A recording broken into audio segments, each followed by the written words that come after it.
Thank you very much for joining us. My name is Sorka McPhillips, and I'm the Chief Executive of the Huntington's Disease Association Northern Ireland, and we're part of the HD Alliance.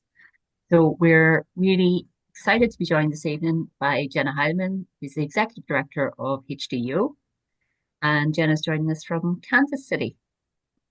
Jenna has been with HDYO as our Executive Director since 2021, but has over a decade of experience in patient advocacy leadership, and she's going to be sharing about what exactly HDYO does and how it can be of benefit to the younger people within our HD community. And she's also joined by Ashley. Ashley Clark is part of the HDANI family here in Northern Ireland. She is a former trustee and she's also a sessional youth worker with us, and she is one of the HDYO Global Ambassadors. So she's going to be talking a bit about the Ambassador Programme and how people can get involved in that. Okay, so Jen, I will just hand over to you and get started. Absolutely. Thank you so much for inviting us and for allowing us to be here. HDYO is such a fan of everything that is going on in the greater UK, Northern Ireland, Ireland area, Scotland, and we're just so grateful for this important partnership. I'm going to go ahead and share my screen with a lovely presentation because that way you don't have to stare at my face the whole time. Wanted to start off a little bit by, again, introducing ourselves. I joined the team back in 2021 as the executive director. I do live in Kansas City in the US, have a huge passion for supporting the community. But then just personally, I think it's fun to get to know each other a little bit. I have a now 6-year-old daughter and spend a lot of time outdoors with my family. And there you can see a great picture of Matt, our founder at HDYO Congress in 2023. Ashley, I don't know if you wanted to share a little bit about your pictures that we chose. Well, Yeah, so, we can't see any pictures, Jenna. oh no, there we go. You're Sorry. just showing that screen. Can you see them now? Yep. Yes, I think they might need to be a bit bigger. You're on like presenter mode. What is going on here? Let me stop this. Don't you love this when this happens? We test it out perfectly and then it doesn't go that way.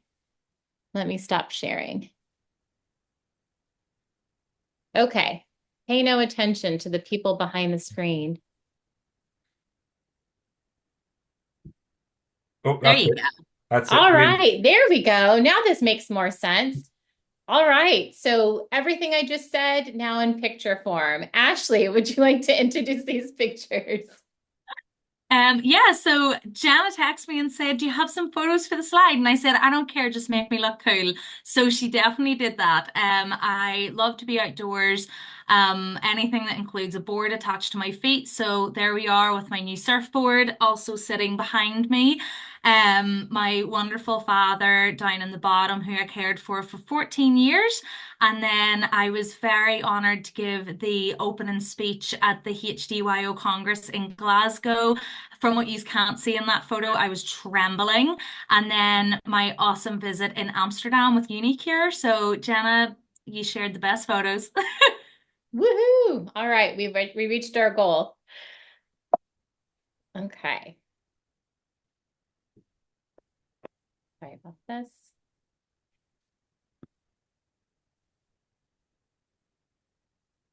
My computer is lovely right now. I love how we test it, and then when you do it, it doesn't work out well. There we go. I wanted to start off by sharing a little bit about why HDYO exists and the reasons why an organization that's dedicated to the young person's journey is so important. As you can hopefully see, we love to have a lot of fun. We love to make those connections, but it's because of a very specific and important reasons. So let's break down a little bit about what young people face in this community. Overall, a young person, anyone in this world, faces a series of different growing milestones and different stages of development. You start off with the adolescent stage. Those are those things when you're really understanding who is your safety zone. What does that mean? You're going through a lot of brain development, little things like sharing and social skills. Then you move into your fun and awkward teenage years. That's where you have a lot of hormonal developments. You're experiencing different relationships. And you start to grow into more of an independence mode where you're making future career choices, education choices. You're thinking about more sophisticated relationships and maybe some considerations about family planning. And at some time during this cycle, you find out about Huntington's disease in your family. And that comes with a myriad of different questions and concerns and challenges and fears. And that experience about learning about Huntington's disease is extremely different based off of what phase you find out about that. You can imagine being age 5 and learning about Huntington's disease is very different than 15, than 25, and 35. And that's because of what stage you are throughout this life and what those differences mean to your overall journey. So after you find out about Huntington's disease, you may start to watch parents or families struggle with the disease. You often become a young caregiver. You start to understand your own risk and mortality. And then you have big questions like, should I get tested? Should I participate in research? And you can see how these different experiences really weigh down on these important life milestones to your own journey. So HDYO became HDYO because of the need to support and educate young people and empower them globally across the world up to 35 years who are all impacted by Huntington's disease. This is really important. And the reason that we say support, educate, and empower is because you have to provide that understanding, get that footing underneath individuals to then be able to understand that they're not alone. So then they can start to absorb information and become empowered to be their best decision maker. Who we serve is not just those young people. I think a lot of times people see youth in our title and they think children. Really, it's a very expansive network because it's that support system of those young people as well that need to understand what they're going through, as well as the many different identities that lie within the HD community. So those who are diagnosed with Huntington's disease or juvenile HD, those who are interested in learning about Huntington's disease, feeling concerned for any reason about HD, who are at risk in a family with HD, know someone with HD, partner impacted, or a young person who has gone through genetic testing and knows their genetic testing results. Basically, it's the whole HD community that we support and provide those education and resources. We started back in 2012 formally with understanding that we needed to disseminate age-appropriate conversational materials to the globe. And the best way to do that is through our website, which is hdyo.org.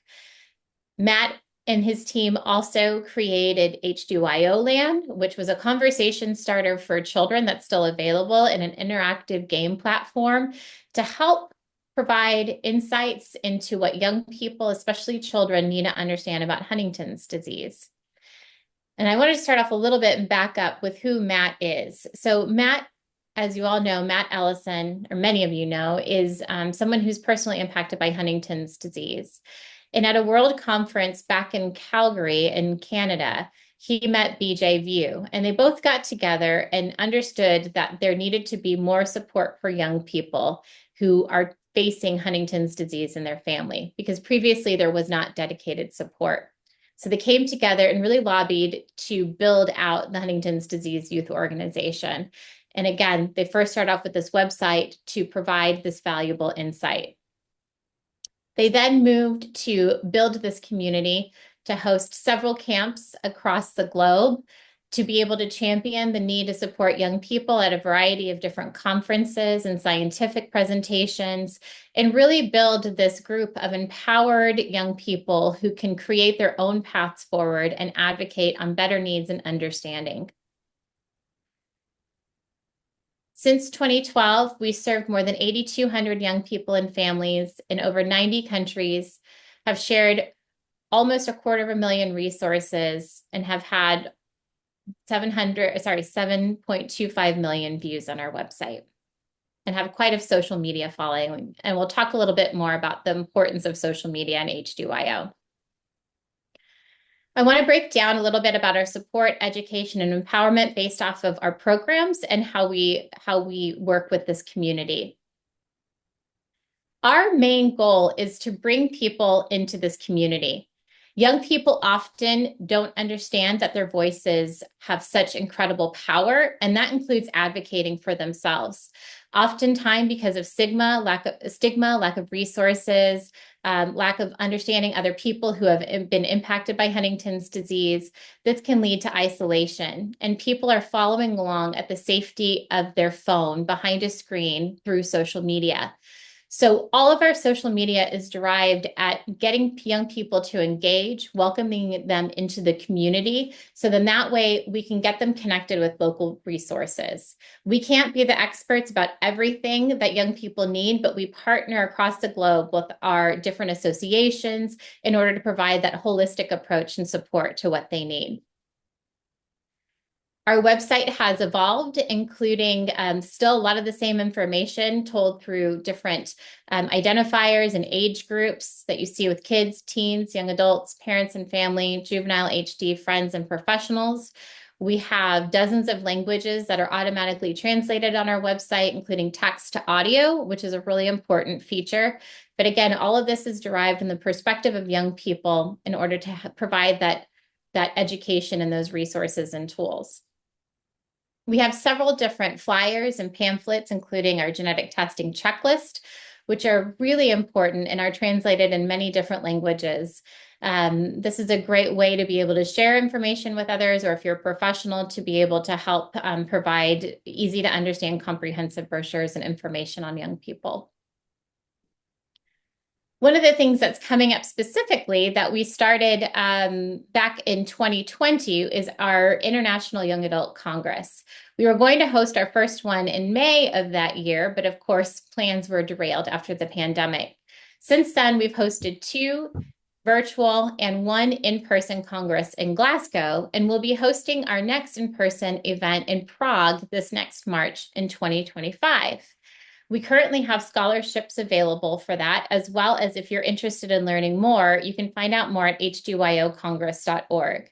But what's so empowering about this event is that we had about 350 young people participate last year. About 40% of that community who participated had never attended an HD event before. So you can imagine the sheer power that they felt coming into a room where they could just be themselves and they didn't have to talk about HD and understand specific topics and focuses on the young people's journey themselves. The first day is really going to be about building that footing underneath young people by providing those connections, that mental health support, different tools and ways that they can provide themselves own care about coping, meeting other individuals. Saturday is going to be focused on a lot of the education and scientific research. This is going to focus on even basic understanding about research terminology, having community perspectives. Our ambassadors serve on many of these different committees. We will have an evening celebration hosted by Enroll HD. And Sunday, we're going to really talk about those empowering pieces, what it's like to be in advocacy, what are some things that young people can do now to support their future, and what they can take away to their own countries and experiences. So please come and join us. Find out more, HDYOcongress.org. I mentioned camp briefly beforehand, but of course the pandemic was a big challenge for us with hosting camp as well.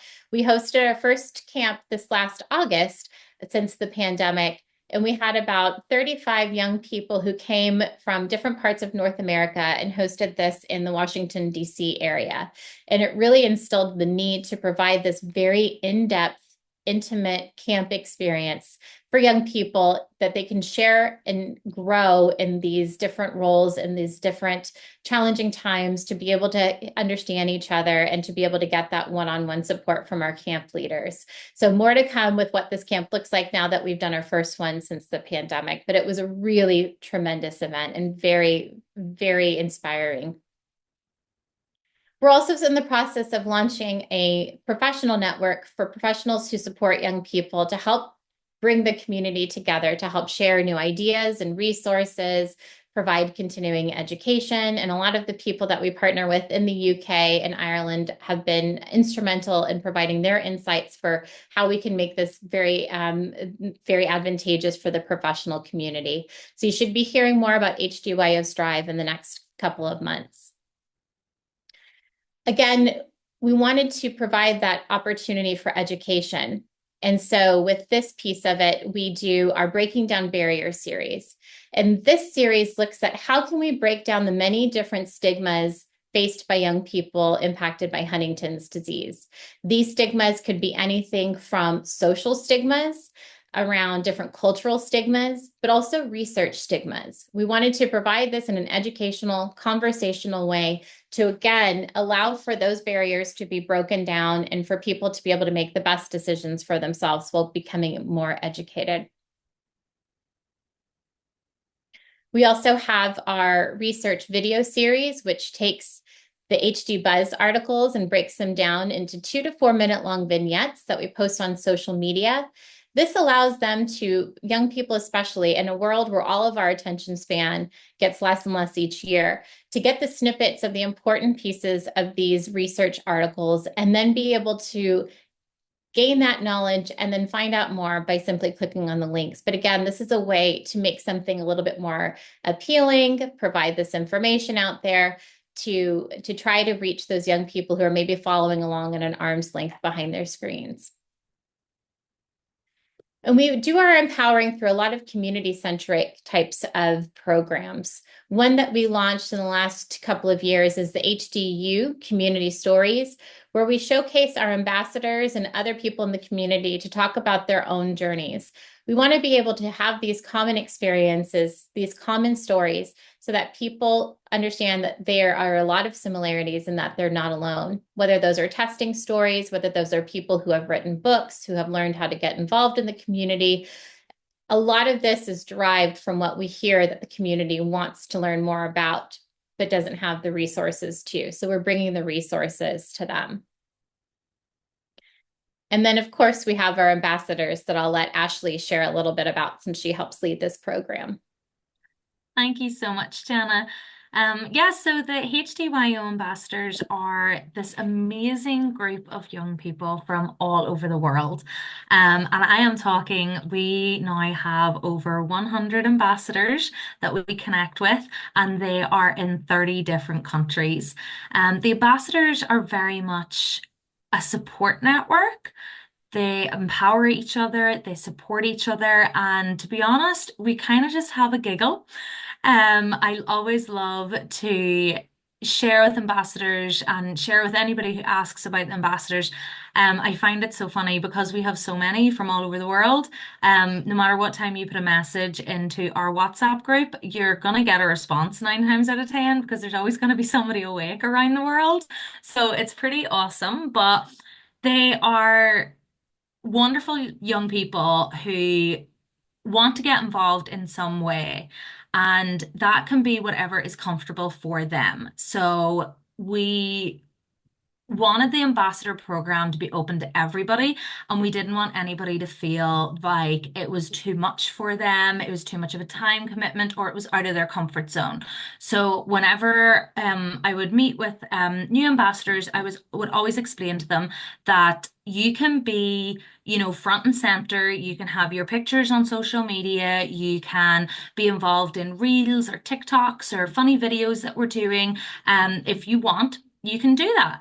And if you want to be in the complete opposite end of the scale and you just want to receive our monthly emails, or if you want to attend the monthly Zoom meetings, or you just want to hang out in the WhatsApp group and chat to some people, then that's totally fine as well. And you can be anywhere in between that. You can be anywhere along that scale, and that can change how your personal life might change.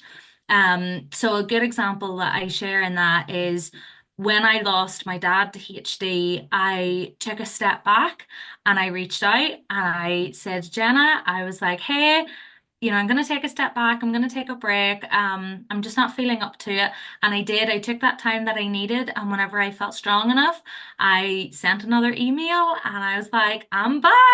What can I do? Hello, everybody.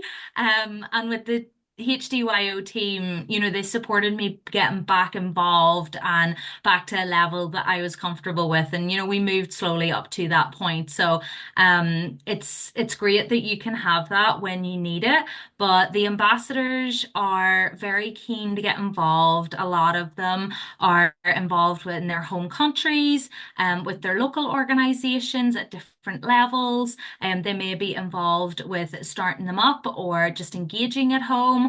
And we very much would empower our ambassadors to get involved if they would like to. And if they maybe come to us and they're not sure, we'll help them get engaged and stuff. So it's an awesome group of young people who truly do support each other, empower each other, lift each other up, and sometimes just have a giggle, because that's just sometimes what you want to do. You want to share your story, you want to talk with friends, and you want to connect with people who know what you're going through. And that's what I personally believe we have created, being one of those young people who wanted that. It's wonderful to see. And if you ever seen our WhatsApp group, it's full of cute animal pictures and funny stories. So it's a great place to be, no matter where you are in the world and no matter what time of the day it is. I thank you, Ashley. And they really help provide the insight that we need in order to make different tools and resources that are important to young people. And that's really important to me personally, is that I may have ideas, but if it's not relevant to young people and to our ambassadors, it's not important to this community. So it's just a tremendous group of people.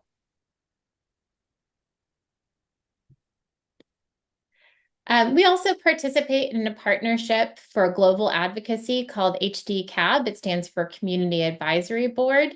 And this is a group of people with a partnership with the European Huntington Association and the International Huntington Association, where we bring international voices to help advocate with better understanding of research, drug development, and any type of questions that our partners have. So this is a really important initiative, again, to raise up those voices, especially globally, who you never really get a chance to hear from in advocacy. One of the things that we've launched in the last couple of years is really diving into research. And this research is looking at understanding what we know and what we don't know with Huntington's disease and the young person experience. We work with a lot of different partners and are approached often with the same questions asked in different ways from different community members. And a lot of those have to do with, why don't young people go through genetic testing? What are the educational deficiencies in the community? Why aren't young people participating in research? And how can we get young people involved? The thing about these questions is that I can share a lot of anecdotes and personal stories that I've been told when I reach out to our different community members to hear their experiences. But to make big change happen, you have to have big numbers. We have to be able to have that quantitative as well as qualitative data in order to say, again, this is what we've been lobbying for. This is what we're telling you. And here are the numbers to back that up. So we can really expand the knowledge and understanding of young people when working with our different partners, especially our industry partners. So we launched a series of surveys in order to do just that. The first one was looking at, how does the community seek out support and resources? Reason that this is important is because we would hear that different pharmaceutical companies were wanting to reach out to the community, but they couldn't really engage and they weren't getting responses back. Even our advocacy partners would say, we're trying to understand what young people need, but they're not utilizing this particular resource. So we wanted to bring this to the larger overall global community to understand what's important to you. How do you find support? How do you find resources? We launched this in April of 2023. And as of April in 2023, these were offered in English, Spanish, Portuguese, French, Italian, and Polish. Now we have seven additional languages as we continue to reach out more to this global community. But we did first launch in English, which is why you'll see some of these numbers being more heavily in certain communities. I'm going to go through these quickly, but the concept is to understand some trends, and we have this published on our website as well. A lot of these are active and ongoing, so if this is something that you haven't had a chance to participate in, this is still open to you. All of these are approved to do larger studies and are available to anybody who are 18 and older impacted by Huntington's disease. One of the things that's important for us is to be able to have young people or have people who are completing these surveys share what their connection is to HD. This is a very fluid response because someone may have gone through genetic testing recently, maybe a caregiver, maybe a professional. And as we analyze this information, it's going to be really important to understand how people are self-identifying and how their answers reflect based off of those specific identifiers. So for this first survey with information pulled in June, we've had 425 responses from across the globe.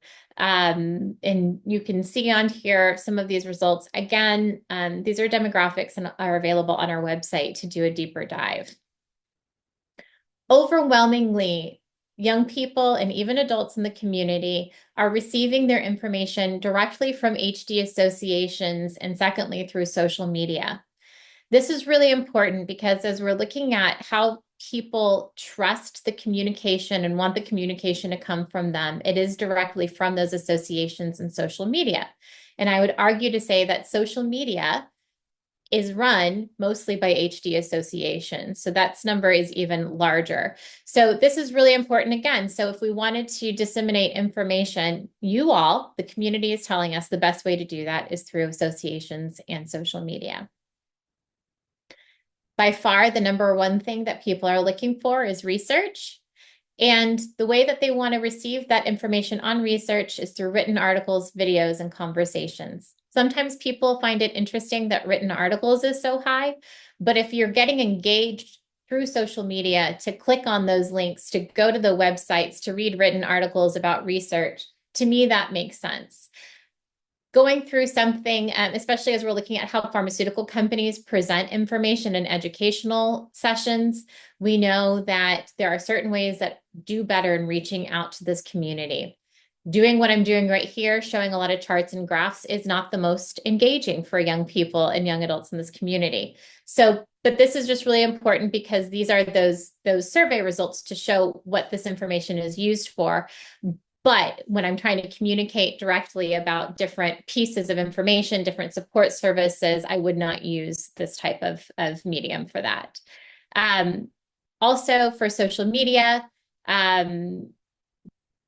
people tend to go through Facebook and Instagram. Again, given the age group, this is not that surprising. But again, it allows for us to have proof in these numbers so we can go to our partners and say, this is the way that people want us to communicate with them. The important thing is that you servicing and supporting young people is not a one-size-all-fits approach. So that's really important thing as well. Our next survey that launched in February of this last year is looking at what are the different educational and research stigmas that people face. This isn't just about things like travel is an issue, even though we did put that in here with some of those logistical things. It's how do you feel about research? What are some of the things that you wish you knew more about research? For the first 4 months, we had 112 people complete this survey, and these are all vetted. So this is going to increase as this is a new survey. What you'll see here in our demographics is that we have a large amount of people in South and Central America, of which is really exciting because they are really wanting research to come to their countries, of which right now there's very limited. We've asked them what kind of research terms are important to them. What do they know about? What are some of the things that they're still concerned about, even knowing some of those barriers? And I think this is going to be really important when you look at some of these regional demographics. And then we asked how people overcame their barriers. And the reality is that the top third choice for how people overcame barriers is that they didn't. So how can we as a collective community help understand how we can overcome some of these challenges and these barriers. There's also a lot of questions that we need to analyze. What are some of the things that would make you more likely to participate in research? How could HD associations and research sites improve your experience or likelihood? Have you gained what you expected? What did you expect? And has the research that you've heard about or participated in helped you in any way? So this needs further analysis, as this again is a new survey, but I think this is going to be really important as we look at communication strategy, as we look at educational opportunities, and how we can continue to advocate for all of us to improve our services and what we do.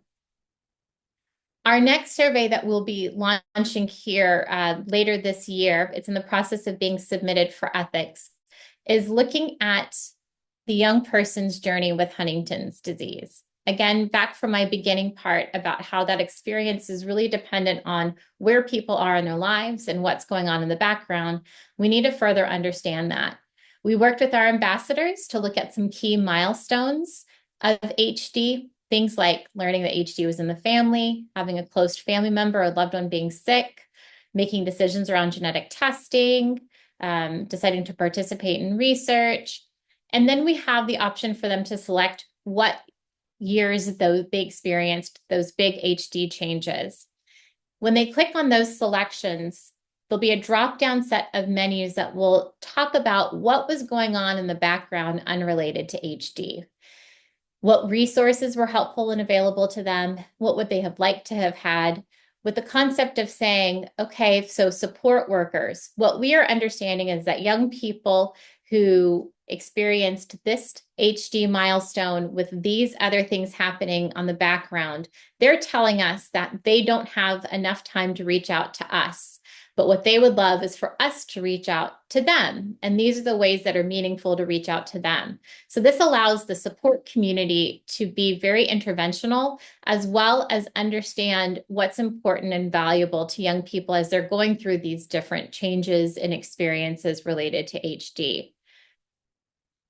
So what are we going to do with all of this information? Things like what we're doing right now, we want to share this information. This is a survey series that is facilitated through HDYO and through Monash University, but this is not our information. We are sharing this in order for us to all collectively do better as we support young people and understand. We're going to use this to create educational materials. We're posting different articles. We're going to be doing peer-reviewed publications, doing presentations, because it's really important that as our community grows, as research continues to expand globally, as our advocacy connections continue to grow and expand, we need to better understand so we can reach out to you all. We can provide that support and that important education. Just want to acknowledge our research committee and team, Monash University, for helping us with this and hosting the survey series through their ethics approval. We also have our juvenile HD registry called Join HD. So those who are impacted or believe they're impacted by juvenile HD share their personal experiences in order to better understand where people live, as well as how, again, we all can advocate for better research and support services. Wanted to give a huge shout out to Helen Santini as a part of the HDA, who serves on our scientific oversight committee and also chairs our Family Advisory Council. All of this wrapped up into one, again, goes back into our three main areas of focus, and that is the support, education, and empowerment of young people, told through the voices of young people and through these important virtual and in-person programs.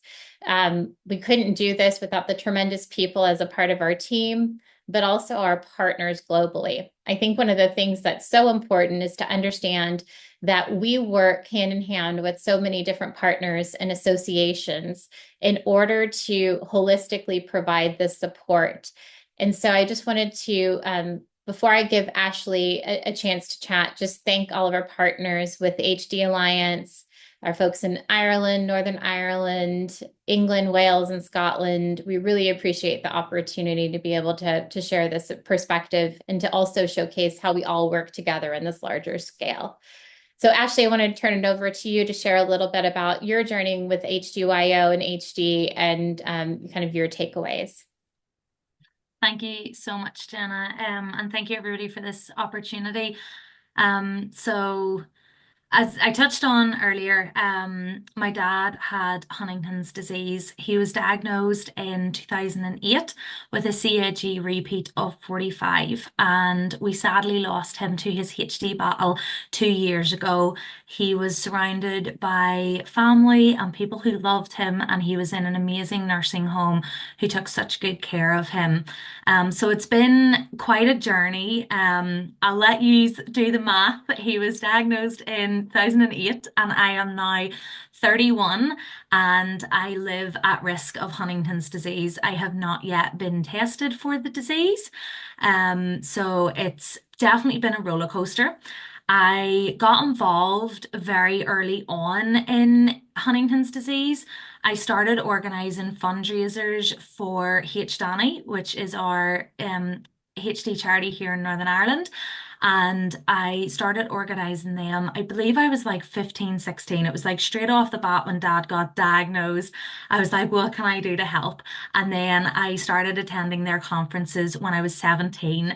And to be honest, it was just because I could drive myself to them that I took myself off for the weekend and spent a night with HD people. So it was really overwhelming the first conference. And I'm just gonna say, so many years later, it's still super overwhelming going to conferences, but I love them as much as I did that first one, and I get as much from them as I did that first one. So I spent many years here in Northern Ireland speaking out about Huntington's disease, and Sorka and the HDANI team and board gave me some amazing opportunities to share my story, whether it be at conferences or medical training events or online with social media and things like that. And it just grew and evolved. I was a board member here in Northern Ireland, and then I was honoured to become a staff member, and I was the Youth Events and Fundraising Officer here in Northern Ireland. So I really got to dig deep into that HD world and help people even more. And I know listening to this, it sounds like I eat, sleep, and breathe Huntington's disease. And I kind of do, and I kind of still do, but that's not the best for everybody. This is what works for me. And when I share my story, I always like to make sure that people understand that this is what works for me. And it's not always easy. And I have learned the hard way the importance of talking, the importance of reaching out for that support, and the importance of the community. But on the same hand, it helps me to move forward and it helps me to get more involved. When I found out about dad's diagnosis in 2009, I went to our PC, which sat in the living room corner, and I unplugged the house phone and plugged the internet in. And if we all remember that horrible noise that it used to make, I then started typing into Google, what is Huntington's disease? What causes Huntington's disease? And then Google is awesome because it then gives you suggested stuff to search, which is even flipping worse because I was then faced with horror stories about mental asylums and the Salem witch trial and all these really scary things at 15 years of age. And at this time, HDYO didn't exist. And I hadn't yet engaged with the Northern Ireland charity. So I was really scared.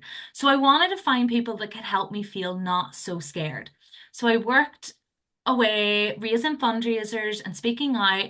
And then I was blessed to be sent to the HDYO summer camp in Kent.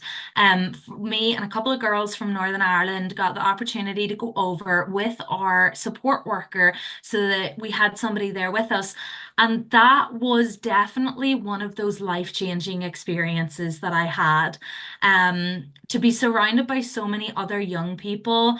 I don't know if you know the size of Northern Ireland, but we're kind of small. So whenever it was an event bringing together the whole of the UK, there was definitely a lot more young people there. So we had this amazing week-long experience at the HDYO camp, and I definitely got some demons out. I definitely dealt with those demons and I fought them and I won, and I came away from that camp feeling so, so empowered and so ready to share my story. It had been in the back of my mind wanting to speak out more, and this is that one push that I needed. And I was so blessed to have a wonderful conversation with Charles Bean, and he encouraged me to speak out and take that step forward. So I started my blog in 2016, and it has just exploded and blown up, and it's given me that voice that I always wanted to have. And I've always said that if I can prevent another young person, another 15-year-old, from sitting and searching Google and reading horror stories, then I've done my job. And I've got more and more involved. When I joined the HDYO board, I very quickly had a phone call with one of our or one of our chairs, and she asked me, what do you think about this idea? And it was the ambassador program. And I thought, this is awesome. Like, this is it. This is what I needed. This is what so many people need. And I thought it was amazing. So I thought it was something that I could get my hands on and I could help with. And I've been here ever since. I am still on the board of HDYO, and it's so moving to see the difference that it can make in young people's lives, and the help that you can provide, the support that you can provide, even if it's just a chat, even if it's just a WhatsApp message, hey, how are you doing? I have made so many friends from around the world, all different countries, all different ages, all different stages of our lives, whether we're tested or untested, or living at risk, or whatever it may be, whatever our status is. In one way, it's like we nearly don't care because we're our people. It's like, you ever hear that saying where it's like, I find my people? Well, that's what I feel whenever I engage with my HD community, whether that be here in Northern Ireland, whether that be on a global scale with HDYO. It's my people, and I feel safe and I feel loved and I feel empowered to keep going. There is hard days and there is times where I just want to sit and cry, because I'm sure everybody on this call knows how deep HD can hit in a person. And losing dad was one of the hardest things that I have ever gone through. And if I could take that pain away from everybody else, I would, because you'll never be prepared for it, but you can get through it and you will be strong enough, because there is some of the most amazing support out there. And that's what we need to do. We need to support each other and we need to lift each other up when we need it most. So we do. There's no book on how to survive this disease, but there is a community out there waiting for you. And I have definitely deep dived into it. I have had the amazing opportunities of being in magazines or on BBC News. I have got to speak at two EHDN conferences. I had the most whirlwind experience of going to Amsterdam and getting a tour of the Unicure office over there and two of their labs. And it was definitely one of those experiences where I was like looking in the hotel room mirror before like they came to pick me up, and I was like, what am I doing here? Like, I didn't even pass high school science and I'm gonna get a lab tour. These people are gonna think that I know nothing about HD. But I was so blown away by the end of that visit, because the researchers and more researchers I've met from whatever pharmaceutical company it is, the amount of them that I have met at events, they genuinely care about the HD community. And when there is some not so happy news, they take it just as hard as what the likes of I would in the HD community, or the rest of the HD community would. And it's opportunities like that that help me to grow as a person and help me to continue to fight for the community. Not everybody might have, I don't even like using the word confidence, people just might not be in that position to speak out for whatever that may be, whether it's, cultural, personal, family dynamics, like whatever it is, people might not have that opportunity to speak out. So that's why I try to do as much as I can. And I also have learned over the years, and Sorka and Jenna can definitely agree with this, that I have learned how to look after myself in doing all of this. But it's one of those things where it's a feel-good moment to help and give back, because I can honestly say, as fun and exciting as all these experiences look, and traveling and, being featured in magazines or whatever it is, they're phenomenal and I appreciate every single one of them, and they're all a pinch me moment. But they're not easy, and it's hard to continually relive years of my life where it's been sad and I've struggled and I've lost one of the most important people to me. But it's associations and organizations and charities like HDYO and everybody else on this call, all the charities across UK and Ireland and around the world, by empowering your young people and by supporting them and looking after them. They are the voices of HD, and they are who is going to change the future of HD. So I urge everybody to, give that support, send that text message. How are you doing? What's the crack? How was your day? Do you want a wee cup of tea? Because a cup of tea solves everything, I'm told. So it's these opportunities that will help us reduce that stigma of HD. And HDYO have been there. They have introduced me to HD Cab. They have given me the opportunities to meet with pharma companies. And I don't know, if you scroll our social media, I'm on there quite a lot. We need to get somebody else. So if anybody wants to be an ambassador, come on ahead, because my face needs to come off the internet. But it's an amazing organization, and they have really, the HD communities that I have been involved with, and the experiences and opportunities that I have had through not only Northern Ireland but also HDYO, being their board member and being so involved, especially with their ambassadors, it has made me the person I am today. It has given me the strength to fight, and I hope that I will be fighting this fight for a very long time, and I will never lose those opportunities to share my voice and lose that ability. So a big old thank you to these two wonderful ladies on this call, because to be honest, they have built me up to the person I am. And yeah, HDYO it makes a difference because it gives you your voice and it supports you to use it. Thank you so much, Ashley. Beautiful words, and thank you for sharing that perspective. Again, just wanted to say a huge shout out to the these HD associations who have come together and invited us to speak, and all the tremendous work that they do and their extended partnership with how we work together. And if any of you all are interested in getting involved or have questions or want to chat with anybody, we always say we're only an email away, because that's when it's convenient for you. Send us a note. We'll always be here to support you, provide that insight, and share resources, and just be a listening ear. I like to say I'm used to getting yelled at, so if you need to yell at me, just because it makes you feel better and get that venting, we're all here to be able to do that and support. So thank you so much for taking the time, allowing us to share this information.